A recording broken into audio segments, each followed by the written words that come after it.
Son cœur battait d'un espoir prudent.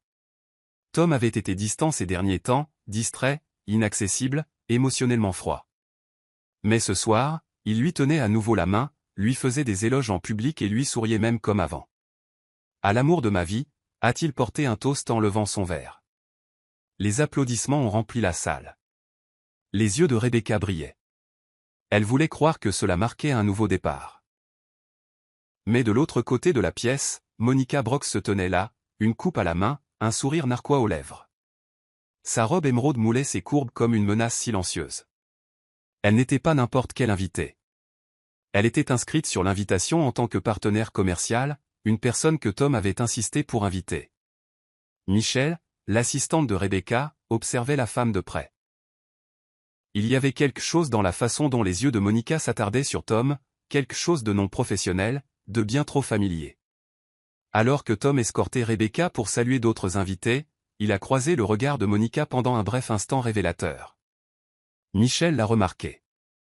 Son estomac s'est noué. Quelque chose n'allait pas. La célébration s'est poursuivie, remplie de rires, de vin et de musique. Les invités dansaient sur du jazz doux tandis que les serveurs se déplaçaient entre les tables avec des plateaux de champagne et de hors-d'œuvre.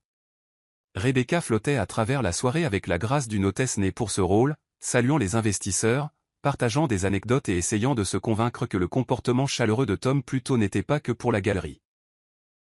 Ses talons claquaient doucement sur le sol en marbre alors qu'elle s'approchait du groupe que Tom divertissait. Mais alors qu'elle s'approchait, Monica la frôla délibérément, épaule contre épaule, et lui offrit un demi-sourire qui n'atteignit pas ses yeux.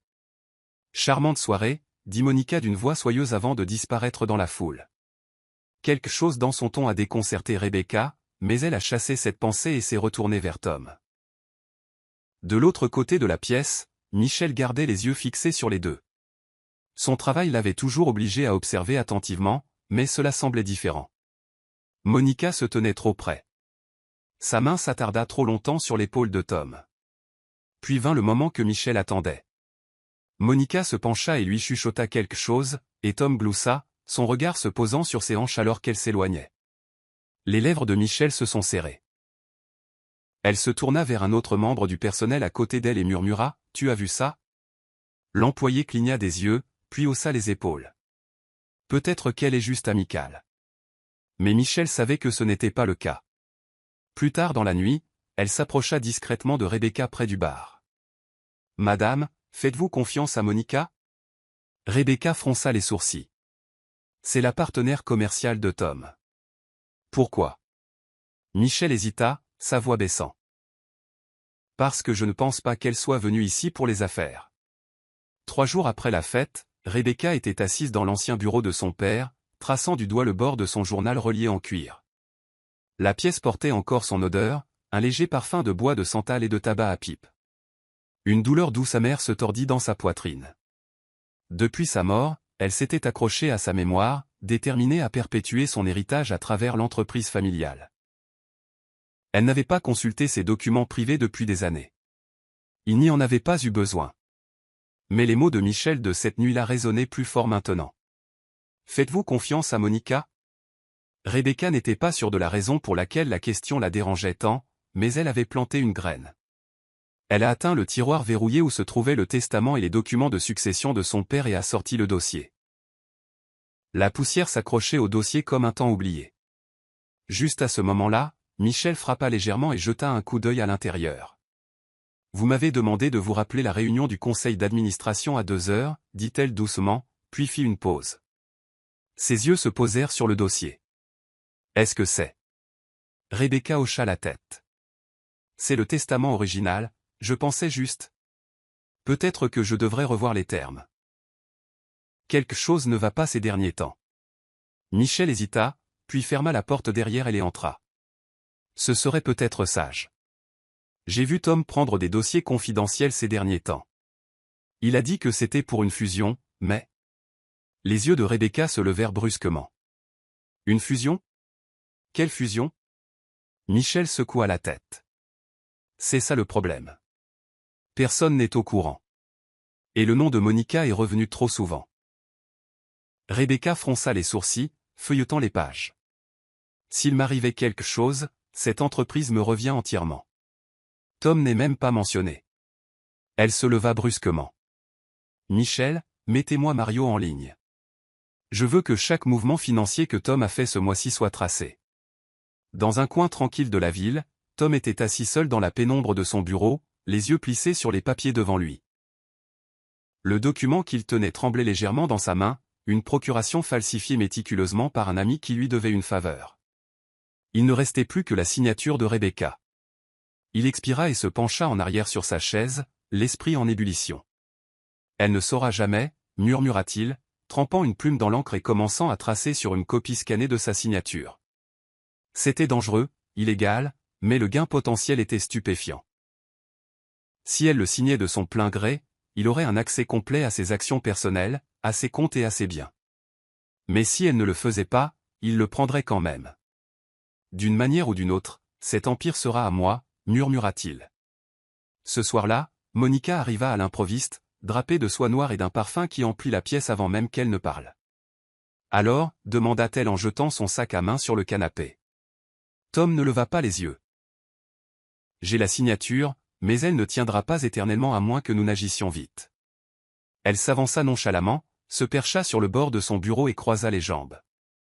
Alors, quel est le plan, chérie? Il croisa son regard. On se débarrasse d'elle. Un petit voyage. Juste nous deux et la route. Pas de réseau cellulaire, pas de caméra. Toi et moi rentrons seuls en voiture. Monica haussa un sourcil. Tu es sûr qu'elle va y croire? Tom eut un sourire narquois. Rebecca veut arranger les choses. Elle dira oui. Les lèvres de Monica se retroussèrent. Alors, faisons en sorte que ce soit sa dernière balade. Tom se tenait au bord de leur terrasse ensoleillée, une douce brise soulevant les bords du journal qu'il tenait, alors que Rebecca sortait avec 2 tasses de café. J'ai pensé que nous pourrions nous asseoir ensemble avant que ta journée ne devienne trop agitée, dit-elle en lui offrant un sourire. Il accepta la tasse, la regardant à peine. Tu es toujours si attentionné, murmura-t-il, bien que ses yeux soient restés illisibles derrière son expression calme. Alors qu'elle s'installait à côté de lui, il se tourna et lui prit la main, un geste rare qui la fit s'arrêter. Écoute, commença-t-il lentement. J'ai réfléchi et je pense que nous avons besoin de nous évader. Juste nous. Pas de travail, pas de téléphone, pas de distraction. Peut-être prendre cette vieille route à travers la campagne, comme nous le faisions à l'époque. Rebecca pencha la tête, prise au dépourvu. C'était il y a 10 ans, dit-elle doucement. Mais tu veux vraiment ça? Il hocha la tête, serrant sa main. Plus que tout, réparons ce que nous avons perdu. Plus tard dans la soirée, Rebecca était assise sur le bord du lit, sa valise à moitié faite, encore incertaine de la soudaineté de tout cela. Elle jeta un coup d'œil à son téléphone, tentait d'appeler Michel pour en parler, mais décida de ne pas le faire. Si Tom essayait enfin de renouer le contact, elle ne voulait pas saboter cela avec des soupçons. En arrière-plan, Tom sifflotait en jetant des chemises dans un sac de sport, son attitude étrangement optimiste. Et Monica, demanda légèrement Rebecca, le testant.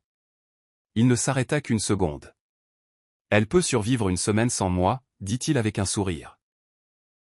Ce voyage, c'est pour toi et moi. Elle essaya de sourire, mais quelque chose en elle se serra. Alors qu'il fermait son sac et éteignait les lumières, elle murmura une prière silencieuse. Peut-être était-ce leur seconde chance. Peut-être qu'elle reviendrait de cette balade avec le mari qu'elle pensait avoir perdu. La lumière du matin filtrait par la fenêtre de la voiture alors que Rebecca se tenait sur le porche avec Michel, qui serrait un dossier mais ne pouvait cacher l'inquiétude dans ses yeux. Ce voyage est sorti de nulle part, dit doucement Michel. Pourquoi maintenant? Rebecca lui prit la main. Parce que peut-être qu'il essaie. Et je dois essayer aussi. J'ai tout tenu si fermement. Peut-être que je dois lâcher un peu prise. Michel hésita, puis lui tendit le dossier. Examine simplement ces documents quand tu pourras. Il y a des signatures que je ne reconnais pas sur tes finances. Je ne voulais pas t'inquiéter, mais... Rebecca fronça les sourcils, ouvrant le dossier à moitié avant de le refermer. Je les regarderai à mon retour, dit-elle. Pour l'instant, j'ai besoin de ce temps avec lui. Michel hocha la tête, mais son instinct lui tordait les entrailles alors que Tom klaxonnait depuis l'allée. Rebecca se dirigea vers la voiture, jetant un dernier regard en arrière. Michel se tenait figé sur le porche, sa silhouette se découpant sur le soleil levant. Tom sortit et lui ouvrit la portière passager. « Tout est prêt ?» demanda-t-il d'une voix enjouée. Elle hocha la tête, glissant dans le siège en cuir. « Créons de nouveaux souvenirs, dit-elle, plus pour elle-même que pour lui. » Alors qu'il quittait le domaine, elle tendit la main et la posa sur son bras. Il la regarda un bref instant, puis reporta son attention sur la route, une lueur indéchiffrable traversant son visage. Derrière eux, Michel posa le dossier sur le bureau de Rebecca et murmura « Mon Dieu, s'il vous plaît, protégez-la. » Elle ne savait pas pourquoi sa poitrine était si lourde, mais son instinct hurlait que quelque chose n'allait pas. L'autoroute s'étendait à perte de vue, serpentant à travers des vallées, des forêts denses et des collines brumeuses. Le silence dans la voiture s'alourdissait à chaque kilomètre. Rebecca essayait de combler le vide en parlant de souvenirs d'enfance, de défis professionnels, même de musique. Mais les réponses de Tom étaient sèches, distraites. « Ça va ?» demanda-t-elle doucement, tendant la main vers le bouton du volume pour baisser la musique. « Juste fatigué ?» répondit-il sans la regarder. Elle hocha la tête, peu convaincue. Elle jeta un coup d'œil au GPS. Ils étaient loin de la route principale qu'il avait mentionnée. « Ce n'est pas le chemin du domaine de Brentwood, dit-elle. Nous allons plus loin que ça. » La prise de Tom sur le volant se resserra. « C'est un détour, pittoresque, tu vas adorer. » Mais son malaise grandit alors que les arbres s'épaississaient, que la route se rétrécissait et que les signaux de téléphone portable disparaissaient. Quelques minutes plus tard, Tom s'arrêta sur un chemin de gravier entouré d'arbres denses. L'air semblait anormalement calme. « On a besoin de s'étirer, dit-il. J'ai des crampes. » Rebecca ouvrit sa portière à contre-cœur. Alors qu'elle sortait, elle scruta le paysage silencieux. Aucun signe de cabane, de domaine, ni même d'une autre voiture. « Tom, tu es sûr que c'est ?» Mais avant qu'elle ne puisse finir, une voiture s'arrêta derrière eux. Son estomac se serra quand elle vit Monica sortir, des lunettes de soleil protégeant son visage, habillée comme quelqu'un prêt pour la guerre, pas pour des retrouvailles. « Qu'est-ce qu'elle fait ici ?» demanda Rebecca, le cœur battant à tout rompre. Les yeux de Tom s'assombrirent. « Allons faire une promenade, Rebecca. » Sa voix tremblait. « Tom, qu'est-ce que c'est ?» Ils sourirent crispement, mais la chaleur avait disparu. « C'est la partie où on arrête de faire semblant. » Rebecca recula lentement, ses talons s'enfonçant légèrement dans le gravier alors que Monica tournait autour d'elle comme une lionne observant une proie affaiblie. « Tom, ce n'est pas drôle, » dit Rebecca d'une voix tendue. Ses yeux passaient de l'un à l'autre. Monica croisa les bras, un sourire suffisant jouant sur ses lèvres. « Ce n'est pas censé l'être. Tu as tout eu, son nom, sa richesse, son titre. Mais devine quoi? Tout ça se termine aujourd'hui. » Rebecca se tourna vers Tom, désespérée maintenant. « Tom, dis-moi que ce n'est pas réel. Dis-moi que tu ne m'as pas amené jusqu'ici pour... » « Pour la liberté, » coupa-t-il, la voix froide et détachée. « La liberté de ton ombre. La liberté du poids d'être le second après toi. J'ai vécu dans une prison, Rebecca. Tu ne l'as simplement pas remarqué. » Son souffle se coupa dans sa gorge.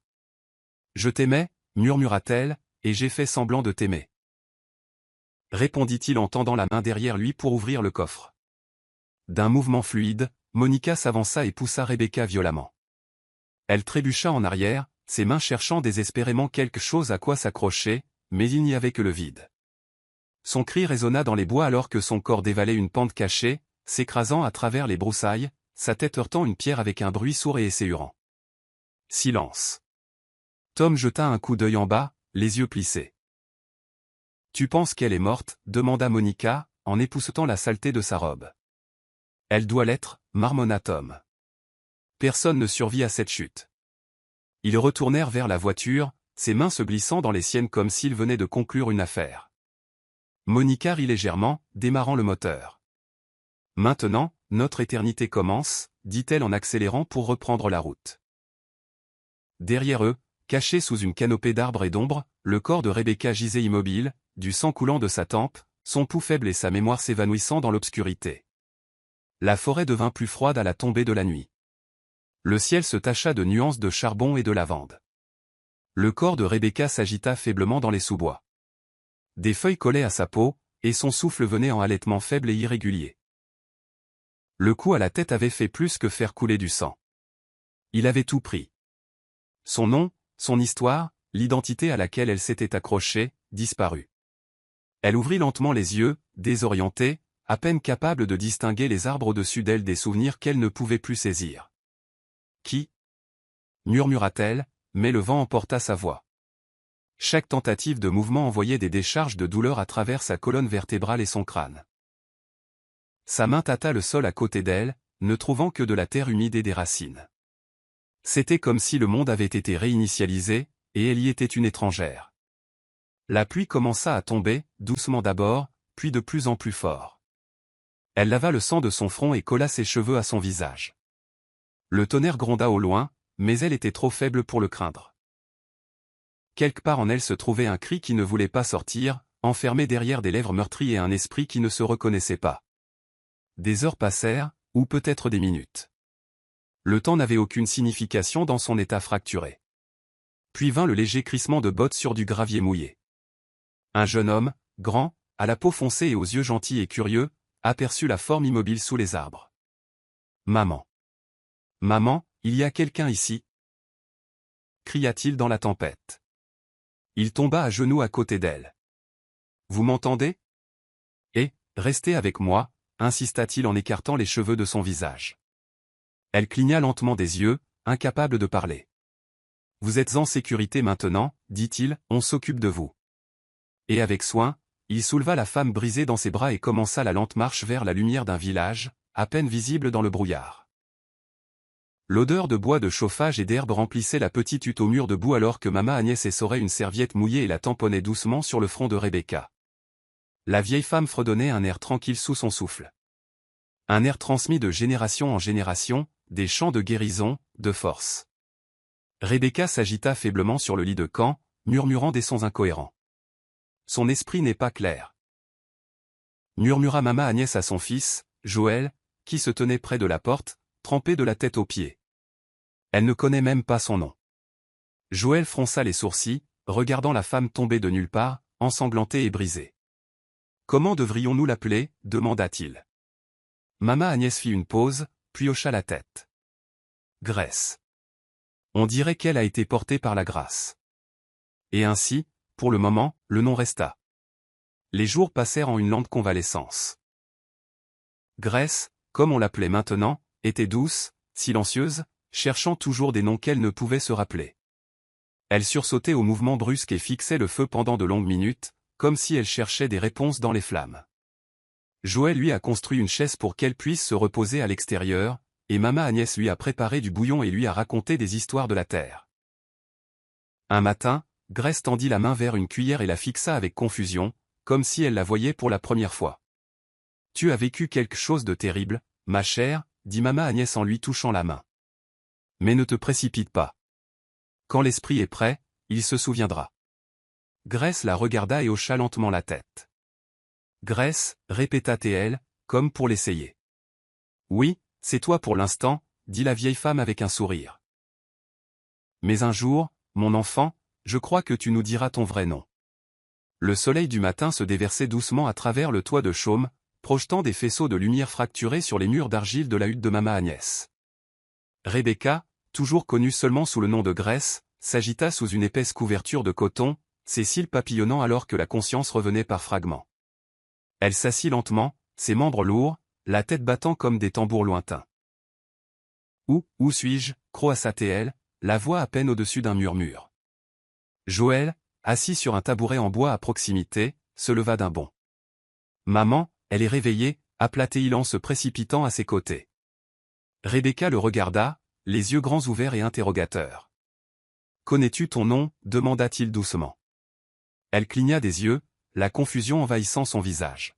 « Je ne me souviens pas » Mama Agnès entra, s'essuyant les mains sur son pagne. « Ce n'est rien, mon enfant, tu es en sécurité maintenant. Nous t'appelons Grèce, jusqu'à ce que tu retrouves ta propre vérité. » Rebecca hocha faiblement la tête, trop bouleversée pour parler davantage. Au cours des heures suivantes, ils lui donnèrent du porridge chaud, massèrent ses membres avec une huile cicatrisante et parlèrent doucement autour d'elle, comme S. Ils avaient peur d'effrayer sa mémoire. « Tu as eu de la chance que Joël te trouve quand il l'a fait, » dit Mama Agnès en s'asseyant à côté d'elle. « Cet orage t'aurait emporté sinon. » Grace écoutait, hochant la tête, ressentant le confort étrange d'être soignée par des étrangers dont elle venait d'apprendre les noms, mais qui la traitaient déjà avec une telle douceur. « Avez-vous eu un accident ?» demanda prudemment Joël. Les sourcils de Grace se froncèrent. « Je ne sais pas.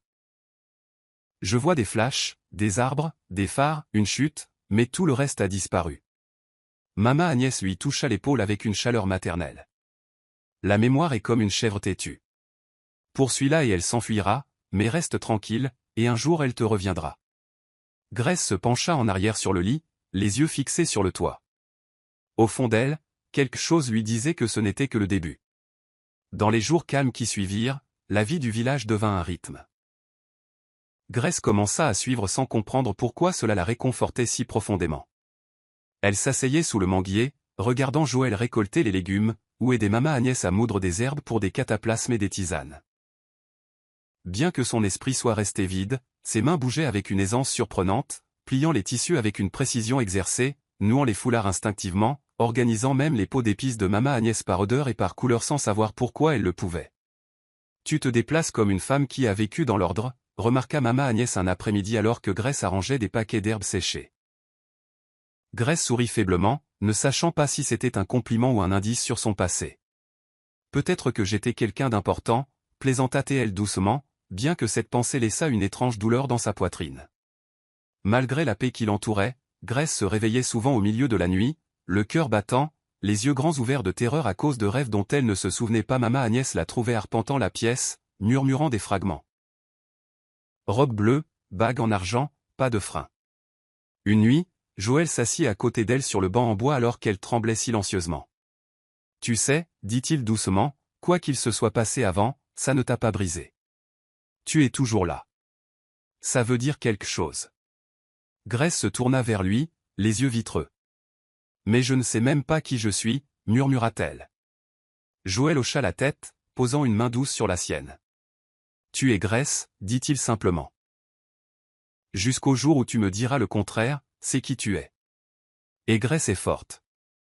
Des larmes coulèrent silencieusement sur ses joues. Elle ne savait pas si elle pleurait pour la vie qu'elle avait perdue ou pour celle qu'elle craignait de se souvenir. De retour en ville, le domaine des Williams était enveloppé d'un deuil de façade. Des couronnes noires pendaient à la grille. Un portrait encadré de Rebecca, souriante, radieuse et pleine de vie, reposait sur la cheminée, entouré de bougies. Tom se tenait devant la presse, sombre dans un costume noir sur mesure.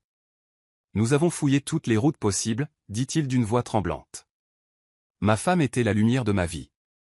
Sa disparition m'a brisé. » Les appareils photo crépitaient. Monica, debout à côté de lui dans une robe grise discrète, baissa les yeux pour masquer son sourire narquois. « Nous pensons qu'elle a peut-être eu un accident tragique, » ajouta Tom. « Nous coopérons avec les autorités. Nous demandons le respect de notre vie privée. » Mais derrière les portes closes, il n'y avait pas de deuil, seulement des verres de champagne qui s'entrechoquaient. « Tu as parfaitement réussi, » murmura Monica alors qu'il trinquait. « Elle a disparu, et maintenant tout est à nous. » Mais Michel n'était pas convaincu. Elle regardait la conférence de presse depuis son bureau, la mâchoire serrée. Rebecca avait mentionné des documents suspects. Elle lui avait donné ce dossier avant de partir, et quelque chose dans le chagrin de Tom semblait mécanique, trop répété. Michel ouvrit le tiroir de Rebecca et sortit le dossier. En parcourant son contenu, son cœur se serra. Des transactions, des autorisations, des signatures, dont certaines que Rebecca n'avait jamais mentionnées. Son instinct hurlait plus fort à chaque page. Elle décrocha le téléphone. « Mario, » dit-elle lorsque la ligne fut établie. « Nous avons un problème, un gros problème. » La voix de Mario était ferme. « Où est Rebecca maintenant ?» Michel expira en tremblant. « Ils disent qu'elle a disparu, mais je ne crois pas que ce soit toute la vérité. Il s'est passé quelque chose pendant ce voyage. J'ai besoin de ton aide. » Et alors que la ligne devenait silencieuse, tous deux savaient qu'il ne s'agissait pas seulement d'argent. Quelque chose de bien plus sombre se déroulait. Mario ajusta ses lunettes en examinant les documents que Michel lui avait apportés. Les chiffres ne mentaient pas. Plusieurs actifs avaient été déplacés vers des sociétés écrans, et les signatures d'approbation, bien qu'identiques à celles de Rebecca, étaient clairement des faux. Il prit son téléphone et appela le bureau du registraire, demandant la vérification de la procuration enregistrée. Oui, confirma l'employé. Tom Williams a déposé ses formulaires il y a 2 semaines. Mario se pencha en arrière sur sa chaise, les sourcils froncés. C'est impossible. J'ai été l'avocat de Rebecca pendant plus de 10 ans. Elle n'aurait rien autorisé sans me consulter. L'employé hésita. Eh bien, cette signature a été déposée en personne. Nous l'avons vérifiée avec une copie de son passeport. Le sang de Mario se glaça. Envoyez-moi tout par email. Maintenant, ordonna-t-il. Alors que la ligne se coupait, il fixa les dossiers. Ce n'était pas seulement de la fraude. C'était un effacement méthodique. Pendant ce temps, Michel était assise dans son appartement, son ordinateur portable ouvert, avec des photos de Rebecca à l'écran. Elle ne pouvait pas oublier le regard que Tom avait jeté à Monica lors de la conférence de presse, la façon dont ses mains étaient restées sèches en parlant de son chagrin. Elle ouvrit son carnet et commença à tout documenter. Le voyage inexpliqué, les documents signés, les journaux d'accès modifiés au bureau de Rebecca. Soudain, son téléphone vibra. C'était un message de Mario. Nous devons nous rencontrer. Il est en train de la ruiner, rapidement. Si nous ne l'arrêtons pas, il ne restera plus rien. Michel répondit instantanément, fixant un rendez-vous pour le lendemain matin. Elle savait que Rebecca avait été prudente, méticuleuse, protégeant profondément l'entreprise de son défunt père. Si elle avait laissé des failles vulnérables à Tom, c'était seulement parce qu'elle n'avait jamais cru que la personne dans son lit frapperait la première. Mais Michel y croyait maintenant, et elle allait le prouver. Dans la petite clairière derrière la maison de Mama Agnès, Grace était assise sur une pierre plate tandis que le vent du matin tirait doucement sur son pagne. Elle fredonnait distraitement une mélodie que ni elle ni personne autour d'elle ne pouvait identifier. Joël, passant avec un fagot de bois de chauffage, s'arrêta. « Tu chantes souvent ça, dit-il. C'est joli. » Grace leva les yeux. « Ah oui? Je ne sais même pas ce que c'est. » Joël s'assit à côté d'elle, essuyant la sueur de son front. On dirait quelque chose de sacré. De l'or, peut-être. Comme quelque chose que ta mère te chantait.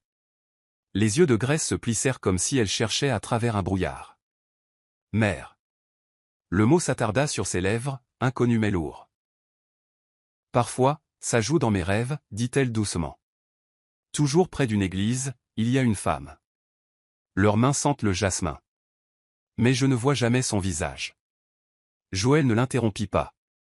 Il observa son expression passer de l'émerveillement à la confusion et à la peur.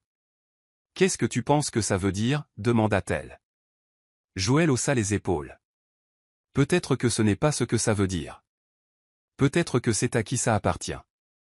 Cet air pourrait faire partie de toi. » Grace sourit faiblement. « Alors peut-être que si je le suis assez longtemps, il me ramènera à la maison. » Mama Agnès, debout silencieusement à la lisière des arbres, retint une larme. Elle en avait assez vu pour savoir quand un esprit essayait de se souvenir. Cette nuit-là, alors que Grace aidait à éplucher le manioc dans la cuisine, elle se mit à fredonner à nouveau, cette fois plus fort. Et Mama Agnès, surprise, se tourna vers elle. « Mon enfant, c'est le blessé d'assurance. Je l'entends à l'église depuis que je suis une petite fille. » Les mains de Grace se figèrent en plein mouvement. Quelque chose s'agita au plus profond d'elle, un souvenir informe, mais pas oublié. Un fil avait été tiré, et le dénouement ne faisait que commencer. Tom tapotait impatiemment ses doigts sur le bord du bureau en acajou dans le bureau maintenant silencieux de Rebecca. Un jeune associé posa un dossier devant lui. « Tout est prêt. Toutes les propriétés, les véhicules et le compte offshore reflètent maintenant votre nom, en attente de l'approbation finale. » Tom hocha la tête. « Et l'assurance vie ?» L'associé hésita. Toujours en attente. Il retarde sans certificat de décès. Tom expira brusquement, se levant pour faire les 100 pas, alors, forgé en un. J'en ai assez d'attendre. L'associé déglutit. Monsieur, c'est. Faites-le, claqua Tom. De l'autre côté du couloir, Monica ajustait son blazer dans le miroir de Rebecca, riant toute seule. Elle ne l'a jamais vu venir. Une minute, elle partait pour un week-end de détente. La minute suivante, pouf. Tom s'appuya contre l'embrasure de la porte. Et personne ne se doute de rien. Ce qu'il ne savait pas, c'est que Michel avait déjà bloqué plusieurs des transactions grâce à une clause que Rebecca avait insisté pour inclure avant le décès de son père, une clause exigeant à la fois un avis juridique et une vérification du conseil d'administration pour toute redistribution des actifs de la succession à titre posthume. Michel avait intercepté la redirection offshore au dernier moment. Mario arriva à son bureau avec des impressions de la piste numérique. Il essaie de tout liquider. Mais nous pouvons lier ses connexions à lui. Les eurodatages correspondent aux heures où Rebecca était hors réseau. Michel fronça les sourcils. Il se prépare à enterrer son héritage avant même que son corps ne soit retrouvé. Le ton de Mario se durcit. Alors nous devons prouver qu'elle est toujours en vie. Michel regarda par la fenêtre, sa poitrine se serrant. Et si elle ne l'est pas? Mario hésita. Alors nous exposerons ce qu'ils ont fait de toute façon. Ils n'ont pas le droit de gagner. La pluie tombait doucement ce matin-là, tapotant contre le toit d'argile dans un rythme que Grace trouvait étrangement apaisant. Alors qu'elle pliait des pagnes fraîchement lavées à côté du feu, un petit cliquetis résonna sur le plancher. Curieuse, elle suivit le son et trouva quelque chose sous le lit de camp, un objet qu'elle n'avait pas remarqué auparavant. C'était un délicat médaillon en or, légèrement incrusté de saleté mais toujours intact. Elle l'ouvrit lentement, les mains tremblantes. À l'intérieur se trouvaient 2 minuscules photographies.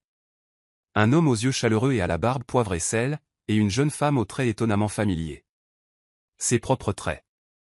Son cœur se mit à battre la chamade. « Maman Agnès » appela-t-elle d'une voix tremblante, « est-ce que ça m'appartenait » La femme plus âgée regarda le médaillon, puis Grace. « Je ne l'avais pas vu jusqu'à présent, » admit-elle. « Mais c'est bien toi, sans aucun doute. Peut-être que c'est ton père à côté de toi. » Grace s'assit près du feu, le médaillon serré dans sa paume, comme si elle craignait qu'il ne disparaisse. « Il a l'air familier, » murmura-t-elle. « Et je connais l'eau de Cologne. Il avait l'habitude de me serrer dans ses bras, et... » Elle s'arrêta, les yeux écarquillés. « Bois de santal. » Maman Agnès se pencha doucement. « Ça revient, n'est-ce pas ?» Grace hocha la tête, mais sa voix vacilla. Des morceaux éparpillés comme du verre brisé. « Je sais que j'ai été aimé, une fois. » Joël, entrant avec un sac de maïs, entendit la fin de sa phrase. « Peut-être que c'est à ça que tu dois t'accrocher, » dit-il tranquillement. « Commence par l'amour, peut-être que le reste suivra. » Grace sourit faiblement, mais sa poitrine se serra alors qu'elle regardait à nouveau la photo de l'homme qui semblait à la fois étranger et familier. Quelque chose en elle avait changé.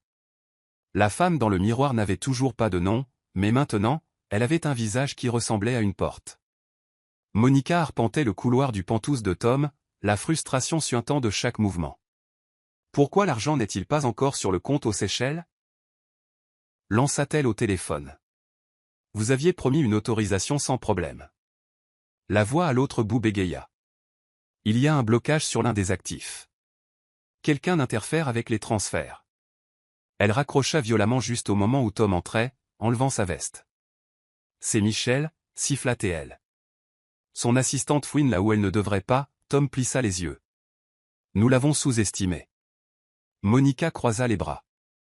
Alors, règle ça. Tu m'as promis la liberté. Tu as promis que cet empire serait à nous. Tom se servit un verre. Sa mâchoire se serra.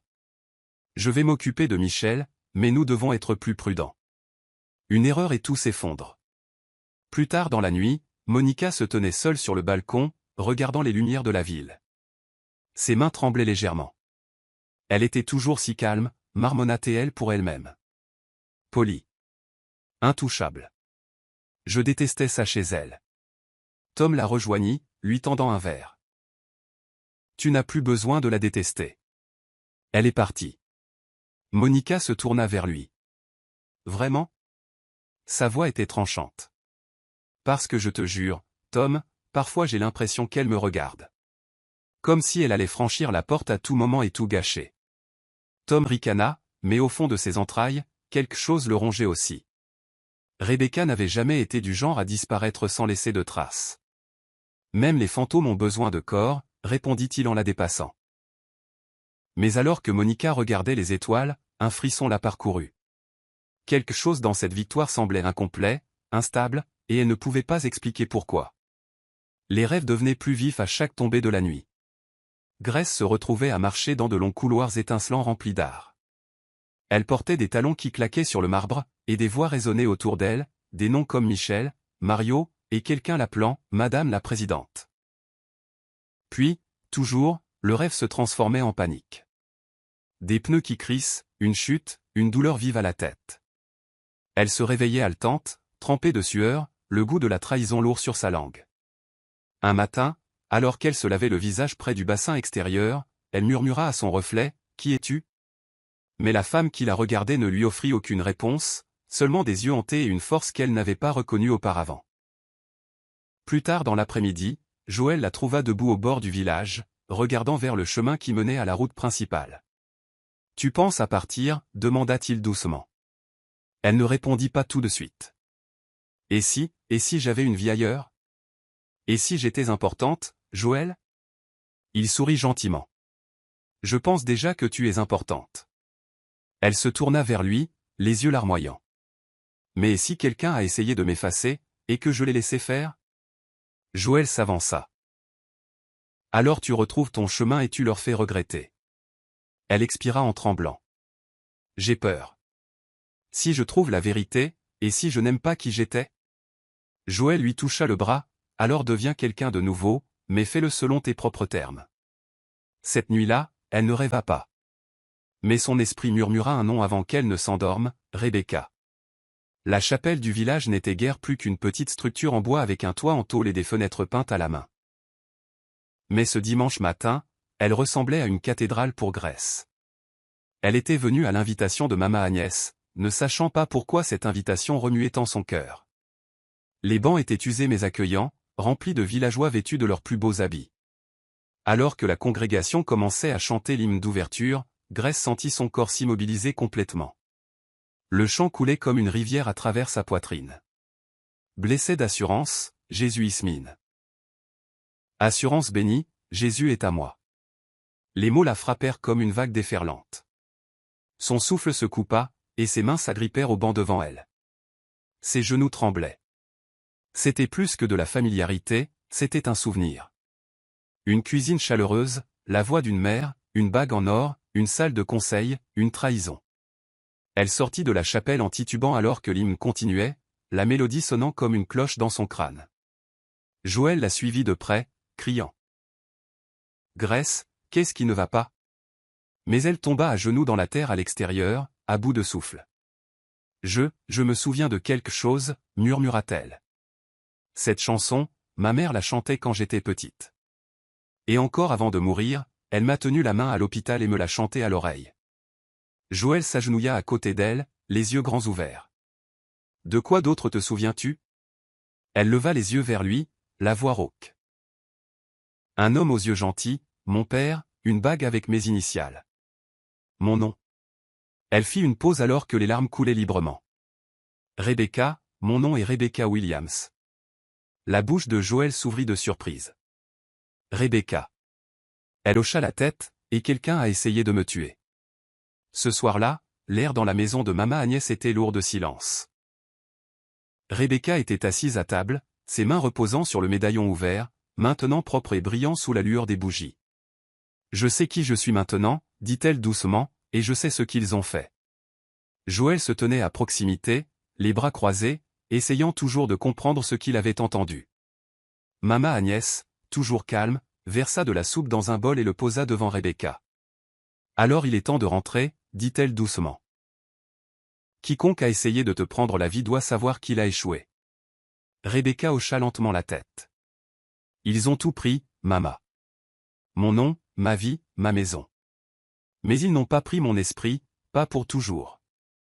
Et maintenant, ils vont devoir en répondre. » Après le dîner, Joël sortit son vieux téléphone. « On n'a pas beaucoup de réseaux ici, mais on peut essayer, » offrit-il. Rebecca prit une profonde inspiration et composa le seul numéro en qui elle avait confiance, celui de Michel. La ligne sonna, chaque tonalité resserrant le nœud dans sa poitrine. Puis une voix. « Allô » dit la voix de Michel, hésitante, incertaine. Rebecca ne put parler au début. Ses lèvres tremblaient. Puis finalement, « Michel. C'est moi. » Il y eut un silence, puis un sanglot. « Oh mon Dieu, Rebecca, c'est vraiment toi? Où es-tu? Es-tu en sécurité? » Rebecca essuya ses larmes. « Je suis en sécurité maintenant. » Mais non. US avons du travail à faire. Est-ce que Mario est toujours avec toi? La voix de Michel se raffermit. Oui. Nous n'avons jamais cessé de chercher. Nous savions que quelque chose n'allait pas, les yeux de Rebecca brûlaient de détermination. Je rentre à la maison. Le vieux pick-up grondait sur la route étroite à l'aube, sa benne remplie de bottes de manioc et de bâches usées. Rebecca était assise entre Joël et Maman Agnès, les yeux fixés sur la route devant elle, son cœur un mélange de rage, de chagrin et de détermination féroce. Plus il roulait, plus ses souvenirs devenaient clairs. Des moments d'enfance, des rires dans le bureau de son père, de longues réunions de conseil d'administration où elle avait bâti un empire brique par brique. Mais sous ces souvenirs se cachait la piqûre aiguë de la trahison. Le sourire de Tom en lui ouvrant la portière, la fausse chaleur de Monica, le moment où son monde a basculé et où tout s'est effondré. « Tu n'as pas à les affronter seul, » dit Joël, rompant le silence. Rebecca se tourna vers lui, la voix ferme. « Je ne serai pas seul. J'ai mon nom maintenant, et c'est tout ce dont j'ai besoin. » Ils arrivèrent en ville juste après midi. Michel et Mario attendaient déjà dans le hall discret de l'hôtel que Mario avait réservé.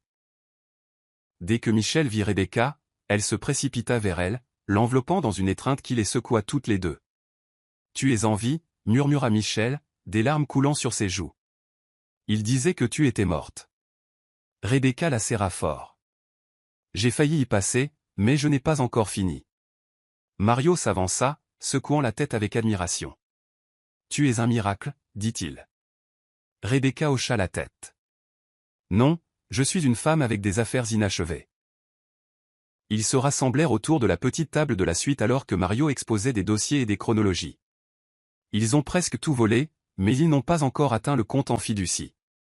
L'expression de Rebecca se durcit. Alors il est temps de leur rappeler exactement qui ils ont trahi. Rebecca se tenait devant le grand miroir de la chambre d'hôtel, vêtue d'un élégant tailleur noir qui ressemblait à une armure. Ses cheveux, maintenant soigneusement tirés en un chignon, lui donnaient l'allure d'une femme ressuscitée. « Tu penses qu'ils vont venir ?» demanda Michel, en ajustant la minuscule caméra cachée dans le revers de Rebecca. Rebecca ne sia pas, si Tom croit que le conseil d'administration de la succession dissout enfin le contrôle et le lui remet, il sera là. Monica aussi. La cupidité ne manque jamais une invitation. Mario entra avec un dossier de documents. Tout est en place. La réunion est prévue pour 10 heures. La sécurité a été informée de nous laisser entrer par l'arrière et le conseil d'administration.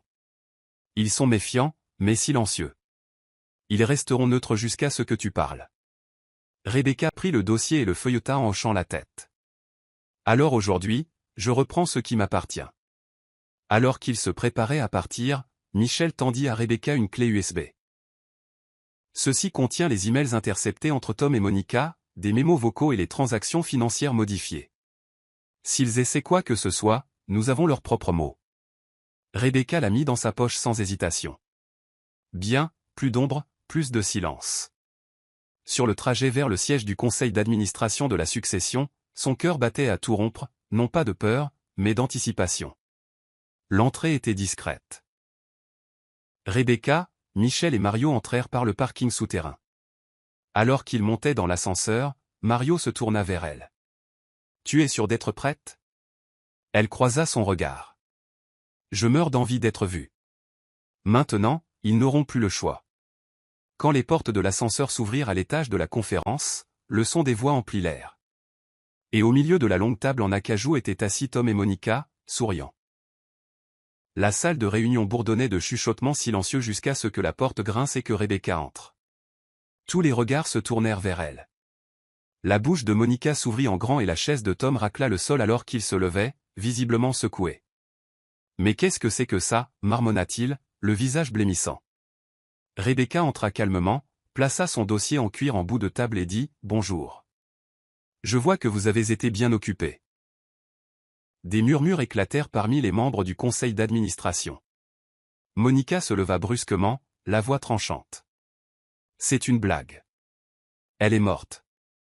Nous avons organisé une cérémonie commémorative. » Le regard de Rebecca la transperça comme du verre. « Vous auriez dû prévoir un procès à la place. » Elle se tourna vers le conseil. « Je n'ai jamais disparu.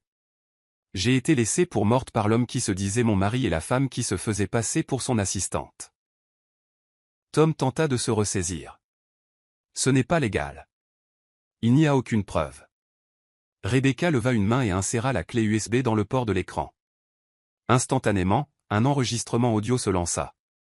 La voix de Tom discutant de saisie de biens, Monica se moquant du médaillon, des plans de blanchiment d'argent offshore. Des halètements remplirent la pièce. Rebecca resta immobile. « C'est ce qu'ils ont fait pendant que j'étais inconsciente dans une forêt. Mais Dieu ne m'a pas laissé mourir. Et maintenant, vous saurez tout ce qu'ils sont vraiment. » Monica tenta de s'enfuir, mais la sécurité bloqua les portes. Michelle se tenait près du moniteur, les bras croisés, triomphante. Le président du conseil d'administration prit enfin la parole. « Rebecca, nous n'avions aucune idée. » Elle le coupa doucement. « Ça n'a plus d'importance maintenant. Ce qui compte, c'est ce que vous ferez de la vérité. Je suis toujours PDG, et aujourd'hui, je réclame tout. » Le silence qui suivit était du genre que seule la vérité pouvait commander. Le visage de Tom se décomposa alors que chaque regard dans la pièce perçait son mince voile de charme. « Tu m'as piégé » cracha-t-il à Rebecca, la voix basse et amère. Elle resta calme. « Non, Tom, tu t'es enterré toi-même. J'ai juste amené la pelle à la surface. » Monica, maintenant pâle et tremblante, se tenait raide alors que les agents de sécurité s'avançaient pour les maîtriser. « Vous faites une erreur. » siffla-t-elle. « Nous avons construit cette entreprise ensemble. » Rebecca se tourna lentement. « Vous ne l'avez pas construite, vous y êtes entré par effraction. Et tout ce que vous avez touché, vous l'avez empoisonné. » Monica se jeta en avant, mais fut rapidement maîtrisée. « Je t'aimais, » cria-t-elle, les yeux fous. « On ne détruit pas celui qu'on aime, » répondit froidement Rebecca. « On le protège. » Alors que Monica était escortée hors de la pièce, Tom se tourna vers le conseil, le désespoir dans la voix. « Elle essaie de tout me prendre. Elle ment. » Mais les preuves étaient irréfutables, et personne ne prit sa défense. Le président hocha la tête en direction de Mario, qui tendit des mandats d'arrêt déjà signés et scellés. « Monsieur Williams, dit-il formellement, vous êtes placé sous enquête pour tentative de meurtre, fraude et détournement de fonds. » La sécurité menota Tom, qui regarda Rebecca une dernière fois. « Je n'ai jamais pensé que tu survivrais, » marmonna-t-il. Rebecca se tint droite. « Et c'est là que vous m'avez sous-estimé. » Alors qu'il était traîné dehors, la pièce resta silencieuse. Puis, lentement, un membre du conseil se leva et applaudit. Puis un autre. Les applaudissements remplirent l'espace, non pas de célébration, mais de révérence pour la femme qui était revenue du bord du gouffre et se tenait inébranlable. Dans le silence feutré qui a suivi les arrestations, Mario a exposé la phase finale de leur dossier devant le conseil d'administration. Nous avons des journaux détaillés, des emails datés, des audits financiers et des données de surveillance de la villa que Monica a louée sous une fausse identité, a-t-il commencé en plaçant des dossiers sur chaque siège autour de la table. Tom a accédé au compte privé de Rebecca en utilisant une fausse identité. Monica a transféré des avoirs dans des sociétés écrans enregistrées à l'étranger sous des pseudonymes maintenant retracés jusqu'à son ancien employeur. Rebecca se tenait à côté de lui, les mains jointes derrière le dos, sa présence n'étant plus fragile, mais redoutable.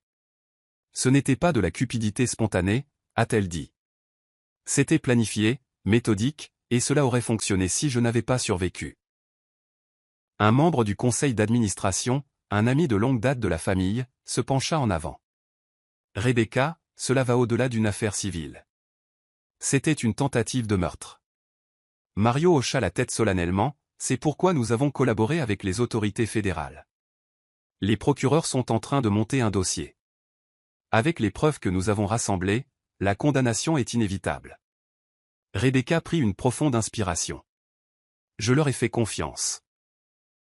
Je croyais en la sainteté du mariage, en la loyauté, mais la trahison grandit en silence et le silence prend fin aujourd'hui. Michel s'avança avec une tablette à la main. Voici une vidéo récupérée sur le cloud de Monica. Elle a été accidentellement synchronisée avec son dossier public. Vous voudrez voir ça. Elle appuya sur Play et l'écran s'anima avec un enregistrement. Monica riant dans les bras de Tom alors qu'il imitait la voix de Rebecca signant des documents. Elle ne saura rien, gloussa-t-il. Elle est trop douce, elle l'a toujours été. Rebecca ne sia pas alors que le conseil regardait avec une horreur stupéfaite. Quand la vidéo se termina, personne ne la questionna plus. Devant le bâtiment du domaine, des gyrophares illuminaient le crépuscule alors que 2 VUS noirs s'engageaient dans l'allée. Des officiers en uniforme sortirent, leur présence rapide et contrôlée. Monica avait déjà été placée en garde à vue, mais Tom, libéré plus tôt sous surveillance à domicile temporaire, avait violé son ordre de maintien en tentant d'accéder au coffre-fort sécurisé de Rebecca. Alors qu'il descendait les marches du perron, aboyant dans son téléphone, il ne remarqua les officiers que lorsque l'un d'eux appela « Monsieur Williams ». Les mains où nous pouvons les voir. Tom se figea, laissant tomber le téléphone. Quoi encore, aboya-t-il. C'est du harcèlement. Un officier s'approcha calmement. Nous avons un nouveau mandat, cette fois pour obstruction à la justice et falsification de preuves. Les menottes cliquetèrent en place alors que Tom se débattait. C'est moi la victime ici, cria-t-il. Elle nous a tous manipulés. De l'autre côté de la rue, Rebecca se tenait près d'un véhicule qui l'attendait, protégé derrière une vitre teintée. Mario se tourna vers elle. Tu n'as pas à être là. Elle secoua la tête. Si, je dois l'être. Alors qu'ils emmenaient Tom devant elle, leurs regards se croisèrent une dernière fois. Tu le regretteras, ricana-t-il. Rebecca s'avança, calme comme toujours. Je l'ai déjà regretté, mais maintenant je ne ressens plus rien. Michel se tenait à côté d'elle, un pilier de force silencieux. On l'a fait, murmura-t-elle. Tu as tenu bon. Rebecca leva les yeux vers le ciel qui s'assombrissait. Il a essayé de tout me prendre, mais la seule chose que j'ai vraiment perdue, c'est du temps. Alors que les véhicules de police disparaissaient dans la nuit, Rebecca expira. La justice avait commencé son cours, mais sa guérison. Cela prendrait un peu plus de temps. Quelques semaines plus tard, Rebecca est retournée dans le village tranquille qui l'avait accueillie pendant ses jours les plus sombres. Un camion cahotait sur le chemin de terre familier, la campagne s'étendant à perte de vue sous la lumière dorée de la fin de l'après-midi. Alors qu'ils approchaient de la petite hutte, Joël sortit en courant, un large sourire fendant son visage. « Tu es vraiment de retour » souffla-t-il en l'aidant à descendre. « J'ai dit que je le ferais » répondit-elle en souriant. Maman Agnès se tenait à la porte, les yeux déjà embués. « Ma Grèce, ou devrais-je dire ma Rebecca ?» Les trois s'étreignirent fermement, aucun mot n'étant nécessaire pour l'amour qui passait entre eux. À l'intérieur, le feu crépitait et le ragoût bouillonnait comme si le temps ne s'était jamais écoulé. Mais Rebecca avait changé, et la femme qu'ils accueillaient maintenant n'était plus perdue. Ce soir-là, sous les étoiles, elle tendit à Joël une enveloppe scellée. « Qu'est-ce que c'est » demanda-t-il. « Ouvre-la après mon départ, dit-elle doucement. Il hocha la tête, bien que sa curiosité le brûlât. Le lendemain matin, après ses adieux discrets, il le fit. À l'intérieur se trouvait une lettre de confirmation de bourse. Son éducation complète, couverte par la Fondation Williams, réactivée au nom de Rebecca. Sa deuxième note disait « Tu m'as sauvé, maintenant va construire la vie dont tu as rêvé ». Maman Agnès trouva une nouvelle cuisinière installée dans sa cuisine avec suffisamment de provisions pour un an. Alors que le village se rassemblait ce soir-là pour chanter des hymnes, une voix manquait, mais n'était pas oubliée. Et tandis que les étoiles brillaient sur la hutte qui avait autrefois bercé une âme sans nom, tout le monde savait qu'ils avaient été témoins de quelque chose de divin, la femme qui était arrivée brisée et était partie restaurée. La salle d'audience bourdonnait de tension alors que le dernier jour du procès commençait. Des journalistes remplissaient la galerie, des caméras attendaient à l'extérieur, et une mère Dieu se tourna vers l'avant alors que Tom et Monica étaient escortés dans la salle, menottés. Monica portait un masque de pierre, mais les fissures se voyaient dans ses mains agitées. Le défi de Tom s'était estompé, ne laissant que le regard froid d'un homme qui avait enfin accepté la gravité de sa ruine. Le juge ajusta ses lunettes, puis appela la salle à l'ordre. Les procureurs se levèrent pour résumer. Ce qui a commencé comme une manipulation financière calculée s'est transformé en une conspiration violente. Les accusés ont non seulement fraudé une société, ils ont tenté d'effacer une vie. Des halètements résonnèrent alors que les derniers témoignages étaient lus. La salle retint son souffle lorsque le juge leva les yeux. À la lumière des preuves accablantes, je condamne par la présente Thomas Williams et Monica Brooks à 25 ans de prison sans possibilité de libération conditionnelle. Rebecca était assise droite, les yeux fixés sur le banc, mais sa prise sur la main de Michel tremblait légèrement. Alors que les officiers s'avançaient pour escorter les coupables, Tom se retourna une fois. « C'est toi qui as fait de moi ce monstre, » dit-il, la voix empreinte de ressentiment. Rebecca se leva lentement. « Non Tom, tu l'as choisi, et maintenant tu peux vivre avec ce choix. » Monica éclata en un bref sanglot avant d'être poussée en avant. À l'extérieur du palais de justice, les journalistes criaient des questions, mais Rebecca les ignora. Elle ne monta sur le podium qu'une seule fois. « Je ne suis pas venue ici aujourd'hui pour me venger, » dit-elle, la voix ferme. « Je suis venue pour tourner la page. Pour chaque femme qui a été réduite au silence, manipulée ou rejetée, je suis là pour vous. Vous n'êtes pas invisible. » Alors qu'elle descendait, des applaudissements éclatèrent, non pas de la foule, mais de la vérité qui avait enfin une voix. Un mois plus tard, la salle de conseil de la Fondation Williams débordait de personnel et de sympathisants. Des fleurs fraîches ornaient la réception, et la plaque à la porte du PDG avait été restaurée, Rebecca A. Williams. Elle se tenait devant ses employés dans une douce robe blanche, non pas comme la victime d'une trahison, mais comme une femme qui avait repris son nom et son récit. Il fut un temps où je pensais que perdre la mémoire était une malédiction, commença-t-elle, mais c'était un cadeau déguisé, car j'ai rencontré la gentillesse d'étrangers. J'ai découvert une force que je ne savais pas posséder, et maintenant je reviens non pas pour recommencer, mais pour m'élever. Michel rayonnait au premier rang. Mario se tenait à côté du coordinateur de presse.